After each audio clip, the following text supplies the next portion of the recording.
Good morning all. दीदीच्या घरी आल्यावर इतकी छान झोप लागते ना भाईसा. पूर्ण वर्षभराची झोप मी एक दिवसातच काढून घेते. मस्तपैकी बाहेरचा व्ह्यू बघते आणि माझ्या दिवसाची सुरुवात करते. आजचा दिवस तुम्हाला खूप मस्त जाऊ देत. दीदीकडे तर मी एकटीच आली होती, पण जिजूंनी मम्मी आणि भाऊला सुद्धा बोलवून घेतलं आणि मस्त मजा केली. चहा नाश्ता सकाळचा घेतला आणि त्याच्यानंतर यांना मस्तपैकी अयांसोबत थोडीसा टाइम स्पेंड केला. त्याच्यानंतर यांना बघूयात किचनमध्ये काय बनवले दीदीने. तर दीदीने बनवते चपात्या आणि भेंडी दो प्याजा. भाईसाब ही भाजी इतकी सॉलिड होती ना. दीदीकडची माझी खास जागा मी तुम्हाला दाखवते. किचनमध्ये जी विंडो आहे त्याच्यामध्ये इतकी छान छान झाडे ठेवलेत ना, आणि ही जागा इतकी पीसफुल वाटते. लाईक मी आहे ना बराच वेळ इथेच असते, कारण मला पीसफुल वातावरण खूप जास्त आवडतं.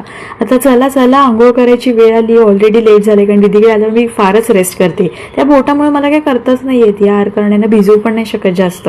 पण मला लवकरात लवकर ते काढून टाकायचंय. फायनली फ्रेशन अप होऊन आपण आहे ना आता भाजी चपाती खाऊन घेऊयात. त्याच्यानंतर अयांसोबत मस्तपैकी टाइम स्पेंड करत आणि ABCD 1 to 10 मस्त नंबर्स लावले होते. हुशार आहे आमचा अयान खूप छोटूस आहे, पण तो आहे ना माझ्यासोबतच खूप जास्त टाइम स्पेंड करतो. श्रीराम जानकी बैठे है मेरे सीने में. जय श्रीराम. डोळ्यांची पारणं फिरणारा आजचा दिवस. त्याच्यामुळे मी आहे ना सिंपल मध्ये तयार झाले आणि व्हिडिओज आणि फोटोज बनवले. चला घरी. आजचा व्हिडिओ इथेच संपतो. Take care all.